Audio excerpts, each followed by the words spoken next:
नमस्कार।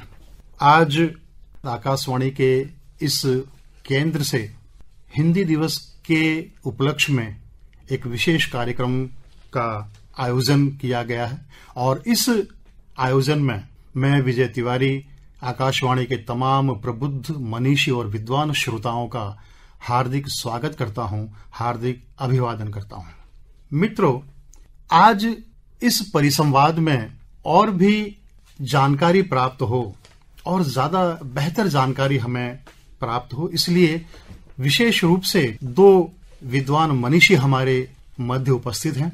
एक हैं जीएलएस कॉलेज के प्रोफेसर डॉक्टर धीरज वणकर जी और दूसरे हैं हमारे बीच उपस्थित एचके कॉलेज के प्रोफेसर डॉक्टर गोवर्धन बंजारा जी। हम एक परिसंवाद के रूप में, एक संवाद के रूप में आपके सम्मुख ये रखने का प्रयास करेंगे कि हिंदी की महत्ता आज क्या है, हिंदी विषय को लेकर के इतनी चर्चाएं जो आज हमारे देश में या पूरे विश्व में हो रही हैं, उसके पीछे महत्व क्या है, आवश्यकता क्या है और उससे लाभ क्या है। और सच पूछिए या मैं अपने मन की बात कहूं तो वो ये है कि इस विश्व की तमाम भाषाओं में यदि सबसे सशक्त भाषा कोई है तो वो हिंदी है। इस विश्व की तमाम भाषाओं में से सबसे अधिक वैज्ञानिक भाषा अगर कोई है तो वो हिंदी है और ये कहना कोई अतिशयोक्ति नहीं है। विश्व के सबसे विशाल लोकतंत्रात्मक देश भारत में हिंदी का स्थान सर्वप्रथम है, सर्वोपरि है।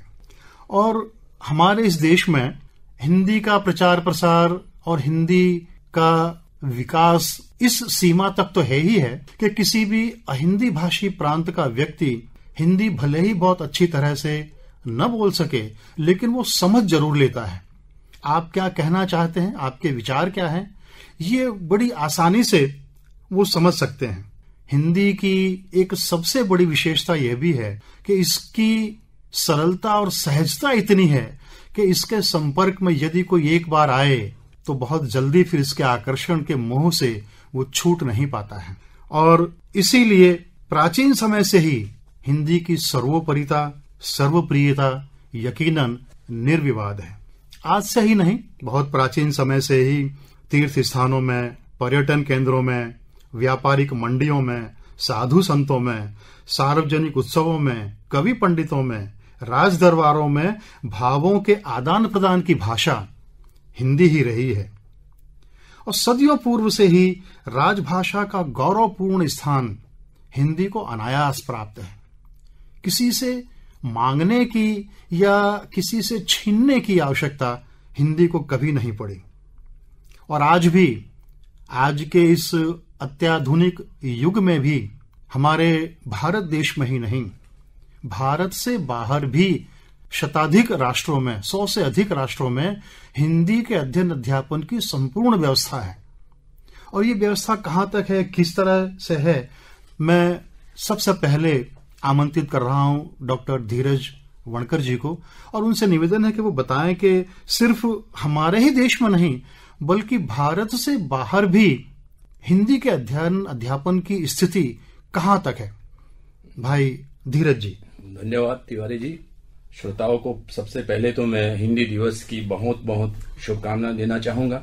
जैसा कि हम जानते हैं, आज के दौर में हिंदी सिर्फ भारत तक सीमित नहीं है जी, लेकिन भारत के बाहर वैश्विक स्तर पर अगर हम हिंदी की स्थिति को देखें तो बहुत अच्छी है। जैसे विजय जी ने बताया कि भारत के बाहर तकरीबन 100 देशों में हिंदी का या तो जीवन के विविध क्षेत्रों में प्रयोग होता है अथवा यो कहा जाए कि इन देशों में हिंदी के अध्ययन अध्यापन की, अनुसंधान की सम्यक व्यवस्था है। क्या बात है, हिंदी एक विशाल भाषा है।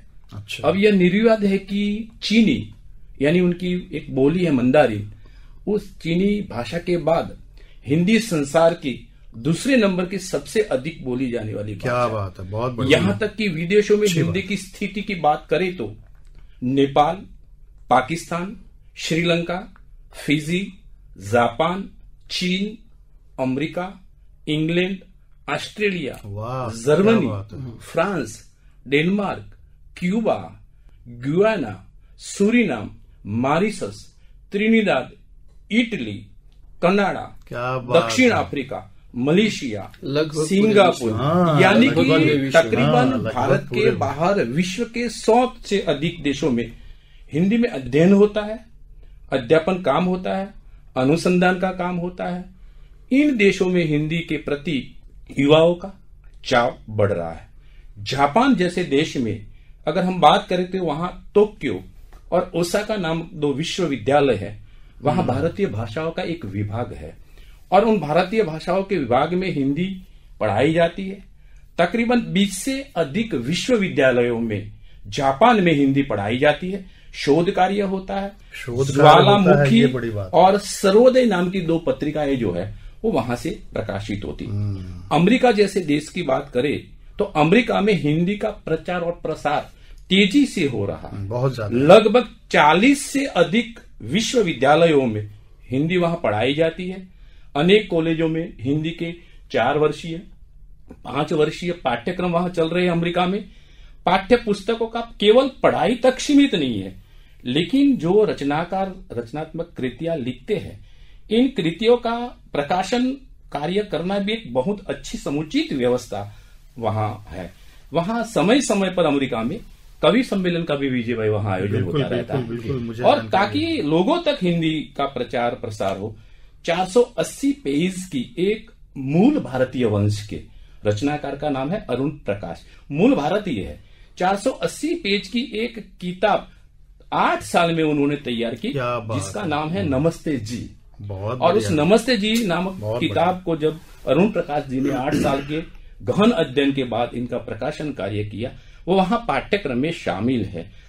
पूर्व राष्ट्रपति अमेरिका के जॉर्ज बुश, उन्होंने अमेरिका में हिंदी भाषा को लेके, चीनी भाषा को लेकर के अरबी भाषा का प्रचार हो, प्रसार हो, इसलिए जॉर्ज बुश ने $114 मिलियन की विशेष धनराशि, यानी हिंदी ये बहुत अच्छी बात पढ़ाया जाए चीनी का अरबी भाषाओं में। मॉरिशस एक छोटा सा द्वीप है हमारे, लगभग भारत से 3000 किलोमीटर की दूरी पर है। वहां भी अध्ययन अध्यापन की अच्छी व्यवस्था है। वहां रेडियो से, दूरदर्शन पर हिंदी के कार्यक्रम होते हैं। सूरीनाम में भी हिंदी का, फिजी में, नेपाल में, ऑस्ट्रेलिया में, इन सारे देशों में हिंदी की स्थिति अच्छी है। क्या बात। आज हिंदी वैश्विक स्तर पर इसका दबदबा है, या हिंदी दौड़ी दौड़ी जा रही है। तो इसके पीछे मैं ये भी बताना चाहूंगा कि अब तक 13 जो विश्व हिंदी सम्मेलन हुए, उस विश्व हिंदी सम्मेलन के माध्यम से हिंदी का पूरे विश्व में उस प्रकार से उनका फलक जो है, विस्तार जो है, वैश्विक परिप्रेक्ष्य में हिंदी दिनों दिन बढ़ती जा रही है। इसमें युवाओं की भी बड़ी है, पत्रिकाओं का बड़ा योगदान रहा है, प्रकाशनों का बड़ा योगदान रहा है। तो ये अच्छी एक स्थिति वैश्विक स्तर पर हिंदी की है। बिल्कुल बिल्कुल सही कहा आपने। और ये संभव इसीलिए हो पाया है क्योंकि हिंदी का शब्द भंडार भी बहुत अधिक है, शब्द संपदा काफी समृद्ध, बहुत बड़ी शब्द संपदा है। और वैसे ये कहा जाता है कि अंग्रेजी का ज्यादा प्रचार प्रसार है, लेकिन जहां तक मेरी जानकारी है, अंग्रेजी का जो सबसे नवीनतम शब्दकोश अभी प्रकाशित हुआ है, उसकी शब्द संख्या भी 5 लाख से अधिक नहीं है। और उसके विपरीत हमारी हिंदी या हमारे भारत देश की जो अन्य भाषाएं हैं, उनकी जो निष्पादित है, उनकी जो स्रोत है, वो संस्कृत है। संस्कृत भाषा से ही हिंदी और भारत की लगभग अन्य भाषाएं वहां से निकली हैं। तो अब स्थिति यह बनती है कि संस्कृत से निकलने वाली जो भाषाएं हैं, उनकी शब्द संख्या अगर जोड़ी जाए तो संस्कृत में 1700 धातुएं हैं, 80 उपसर्ग हैं और 20 प्रत्यय हैं जी। तो 1700 गुणे 80 गुणे 20 अगर आप करें तो 27,20,000 की, लाखों में हाँ 27,20,000 की, ये तो वो शब्द संख्या है जो सीधे सीधे उनसे बनी है। लेकिन हिंदी और संस्कृत के जो अन्य शब्द हैं, उनके योग से जो अनान्य शब्द बनते हैं, वो शब्द संख्या तो और भी अधिक बन जाती है। इसलिए ये मानना कि हमारे हिंदी में शब्दों की संख्या कम है, वास्तव में ऐसा नहीं है। हिंदी वास्तव में अपने आप में एक महत्वपूर्ण है जी। तो हिंदी की विशेष महत्ता क्या है वंजारा जी, मैं आपसे जानना चाहूंगा कि जैसे अभी धीरज भाई ने बताया कि विश्व के इतने अधिक देशों में हिंदी के अध्ययन अध्यापन की व्यवस्था है। जहां तक मेरी जानकारी थी कि हिंदी स्नातक या स्नातकोत्तर तक वहां पढ़ाई जाती थी, लेकिन अभी धीरज भाई ने जैसे बताया कि अनुसंधान तक वहां हो रहे हैं। जी जी। और $14 मिलियन तक जॉर्ज बुश ने अगर हिंदी के अध्यापन के लिए वहां पर जो फंड दिया है, वो अपने आप में एक बड़ी बात है। तो हिंदी का इतना महत्व क्यों, हिंदी की महत्ता क्या है बंजारा जी? जी देखिए तिवारी जी, आज हिंदी दिवस 14 सितंबर 1949 के दिन हमारी संविधान सभा ने संघ की राजभाषा हिंदी और लिपि के रूप में देवनागरी लिपि को स्वीकार किया था। बिल्कुल, देवनागरी लिपि में लिखी इसीलिए हम प्रतिवर्ष 14 सितंबर को हिंदी दिवस के रूप में मनाते हैं। तो आप सभी हिंदी प्रेमियों और भारतवासियों को हिंदी दिवस की शुभकामनाएं देते हुए अपनी बात का आगाज इस खूबसूरत शेर के साथ करना चाहूंगा कि मुझको तो यही जमीन यही आसमां मिले, मुझको तो यही जमीन यही आसमां मिले, मर के दोबारा आऊं तो हिंदी जुबान मिले। क्या बात है भाई, क्या बात। और दुनिया बहुत बड़ी है तो इससे मुझको क्या, मुझको तो वतन मिले तो हिंदुस्तान मिले। क्या बात है भाई, बहुत। अब देखिए धीरज जी, हिंदी की महत्ता का जहां तक सवाल है तो हमें हमारे इतिहास में झांकना होगा कि हिंदी का उत्स जो है वो तकरीबन 3,500 वर्ष पहले हमारी जो वैदिक संस्कृत है वहां उसकी जड़ें हमें मिलती है। क्योंकि संस्कृत वो अन्य भारतीय भाषाओं की तरह हिंदी की भी जननी रही है। तो ये सिलसिला जो है वो वैदिक संस्कृत से होता हुआ लौकिक संस्कृत, पाली, प्राकृत, अपभ्रंश और फिर आधुनिक जो भारतीय आर्य भाषा उसमें खड़ी बोली हिंदी जिसमें हम बात कर रहे हैं। तो ये करीब 3,500 साल। और जहां तक हिंदी का विधिवत जो आरंभ की अगर हम बात करें, हिंदी साहित्य की बात करें, तो उसको भी करीब 1,000 साल का इसका इतिहास हो गया, इतना समय हो गया। अब देखिए जैसा कि पहले भी चर्चा हो चुकी कि हिंदी की शब्द संपदा जो है वो अत्यंत समृद्ध है। हमारे पास पारिवारिक जो संबंध है या मानवीय संबंध है, उन संबंधों के लिए प्रत्येक संबंध के लिए एक एक संज्ञाएं हैं। बिल्कुल, जो अंग्रेजी जैसी भाषा के पास नहीं है, वो नदारद है। वहाँ अंकल कह दो सारा, वहाँ अंकल कहने से सारी बात खत्म हो जाती है। हमारे यहाँ चाचा भी है, हमारे यहाँ ताऊ भी है, हमारे यहाँ मामा भी है, हमारे यहाँ फूफा भी है, हमारे यहाँ मौसा भी है। अंग्रेजी के एक शब्द के लिए हमारे यहाँ हिंदी में 10 शब्द है। 10 शब्द है, बिल्कुल सही। और ये देखिए इसके बाद अगर हम और बात करें यानी शब्द संपदा के अलावा, तो इसकी साहित्य संपदा देखिए। ये आप अमीर खुसरो से लेकर चंद बरदाई, कबीर, सूर, तुलसी से मीरा, रसखान की भाषा है ये हिंदी। बिल्कुल बिल्कुल। यानी इसकी साहित्य संपदा भी उतनी ही विपुल है। आप हिंदी के महत्व की जो बात कर रहे हैं तो हमें ये बात भी यहाँ खास तौर से कहनी होगी कि स्वतंत्रता आंदोलन जो चल रहा था, उस स्वतंत्रता आंदोलन को वेगवान बनाने में भी हिंदी का सबसे बड़ा रोल था, सबसे बड़ी भूमिका थी। यही हमारे स्वतंत्रता सेनानियों की एक माध्यम भाषा थी जो सबको जोड़ करके रखे हुई थी। यानी हिंदी मेरी भाषा है, हिंदी आपकी भाषा है, हिंदी हम सबकी भाषा है। बिल्कुल, हिंदी हम सबकी भाषा। इसे केवल एक दिवस मनाने मात्र से या कुछ कार्यक्रम करने मात्र से ही नहीं चलेगा।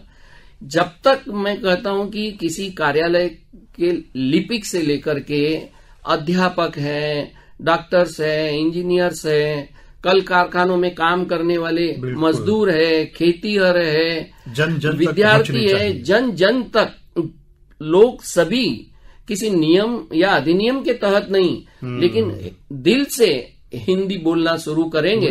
मैं समझता हूं कि वही ये हिंदी दिवस की सार्थकता है। बिल्कुल बिल्कुल बिल्कुल, आपने बिल्कुल सही कहा गोवर्धन जी।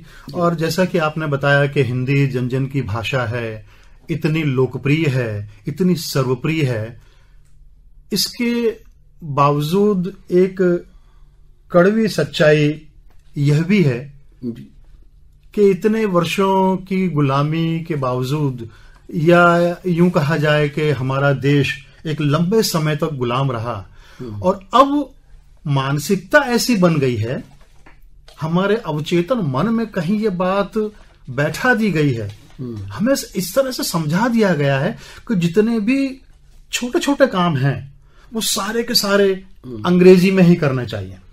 मैंने तो ऐसे कई हिंदी के अध्यापक देखे हैं, सरकारी कार्यालयों में हिंदी अधिकारियों को मैंने कईयों को देखा है जो हैं तो हिंदी अधिकारी, हिंदी के प्राध्यापक हैं जी, लेकिन साहब उनका जो पत्र शीर्ष है वो अंग्रेजी में छपा हुआ है। उनके घर के दरवाजे पर जो नाम पट लगा हुआ है वो अंग्रेजी में लिखा हुआ है जी।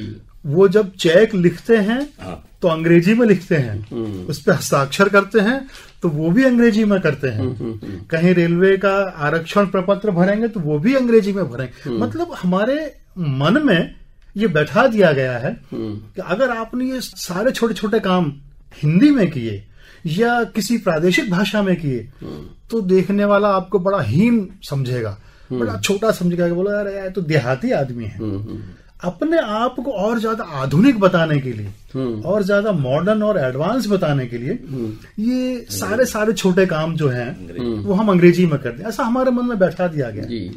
हिंदी में इतनी विपुल शब्द संपदा है, हिंदी का विकास शताधिक राष्ट्रों में है, स्नातक और स्नातकोत्तर और अनुसंधान, जैसा कि अभी धीरज भाई ने बताया जी कि वहां विदेशों में भी इस तरह की पढ़ाई हो रही है। तो फिर आज की जो युवा पीढ़ी है वो हिंदी से इतनी दूर क्यों है? हमारे मन में कहीं ऐसी भावना बैठा दी गई है कि अगर हिंदी विषय को लेकर के आपने पढ़ाई करी है या आप हिंदी मीडियम से पढ़ रहे हैं तो आपका भविष्य जो है वो अंधकारमय है, आपको रोजगार नहीं मिलेगा, आपका जीवन यापन कैसे होगा, आपकी जीविका कैसे चलेगी। तो ये कहाँ तक सत्य है? विजय जी बीच में मैं जरा कहना चाहूंगा कि ये विदेशी भाषाओं की दास्ता जो स्वीकार करते जा रहे हैं हम, इस पर किसी कवि ने बड़ी खूबसूरत 4 पंक्तियां लिखी है। वो कहते हैं कि दिल हमारा दिमाग हमारा, दिल हमारा दिमाग हमारा, विचार हमारा कागज हमारा, कलम हमारी रुसनाई हमारी, फिर भाषा क्यों पराई। सही बात, भाषा क्या बात है, बिल्कुल सही बिल्कुल सही। तो ये होना चाहिए, पराई भाषा को आप अपने ऊपर कब तक थोपे रहेंगे जी। और ये स्पष्ट होना चाहिए कि जो हिंदी माध्यम से पढ़ रहे हैं या हिंदी विषय से पढ़ रहे हैं वो आगे जाकर के नौकरी नहीं मिलेगी, भूखों मर जाएंगे, ऐसी स्थिति नहीं है।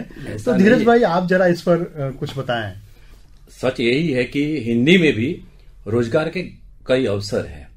हम लोग एक सीमित सोच करके बैठ जाते हैं कि हमें बीए करके, बीएड करके, एमए करके टीचर बनना है, लेकिन रोजगार के ढेर सारे ऐसे क्षेत्र हैं जहां हमारे युवा धन अपना जीवन या अपना करियर जो है बना सकते हैं। अपार संभावनाएं हैं, अनेक अवसर भी है, ऐसे अनेक क्षेत्र हैं। उन क्षेत्रों के बारे में मैं यहाँ कुछ प्रकाश डालने की कोशिश बहुत जरूरी है। तो प्रिंट मीडिया जो है, प्रिंट मीडिया में हम हमारा अच्छा करियर बना सकते हैं, इलेक्ट्रॉनिक मीडिया में भी बना सकते हैं, इंटरनेट पर भी आप कर सकते हैं, फेसबुक, ट्विटर, यूट्यूब।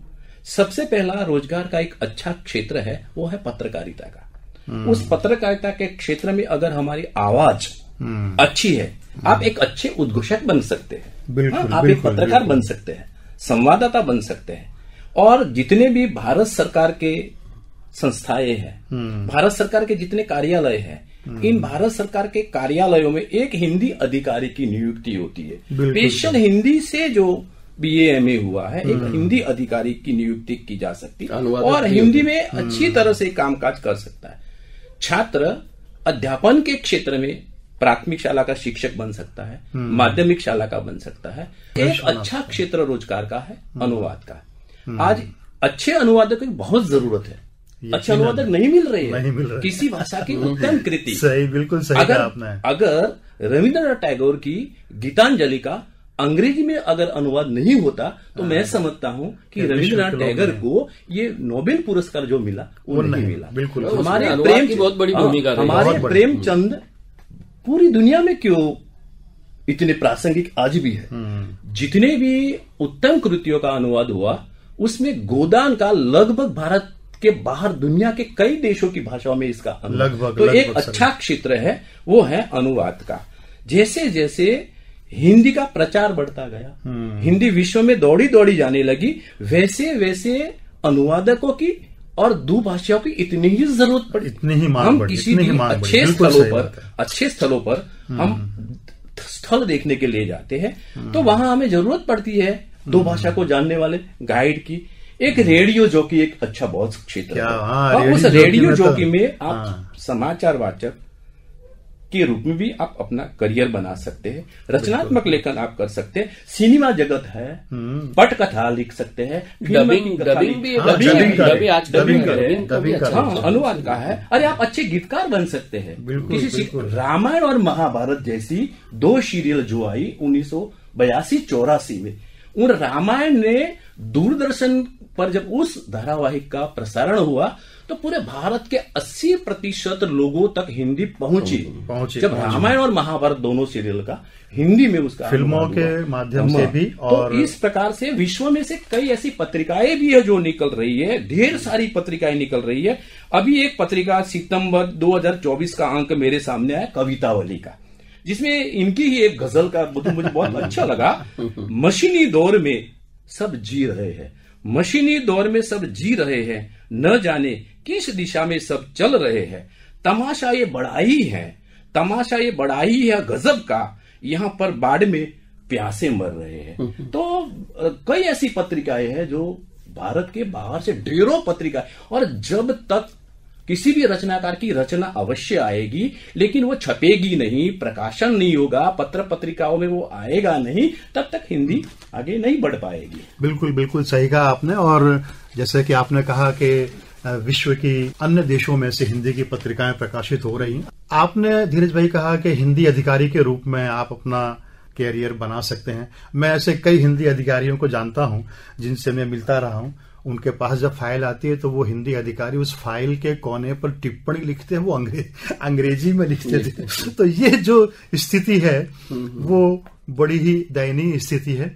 ये स्थिति न हो, लोगों के मन में हिंदी के प्रति प्रेम जगे, मान जगे, सम्मान जगे, तभी हम जाकर के हिंदी को इस राष्ट्र के साथ में और जन जन के साथ में जोड़ सकेंगे। और जो थोपी गई भाषा है हम पर अंग्रेजी, उसे हम हटा सकेंगे। आज हमारे बीच में उपस्थित मेरे विद्वान मित्र डॉक्टर गोवर्धन वंजारा जी और डॉक्टर धीरज भाई वणकर जी और मैं विशेष रूप से विजय तिवारी आकाशवाणी अहमदाबाद का आभार ज्ञापित करता हूं, और ये उम्मीद करता हूं कि हमें नहीं तो और विद्वानों को आप बुलाएं और हिंदी पर इस तरह की चर्चाएं होती रहें, जिससे कि हिंदी के प्रति मन में जो हीनता की भावना है वो दूर हो, उसके प्रति मान सम्मान की भावना जगे। बहुत बहुत धन्यवाद।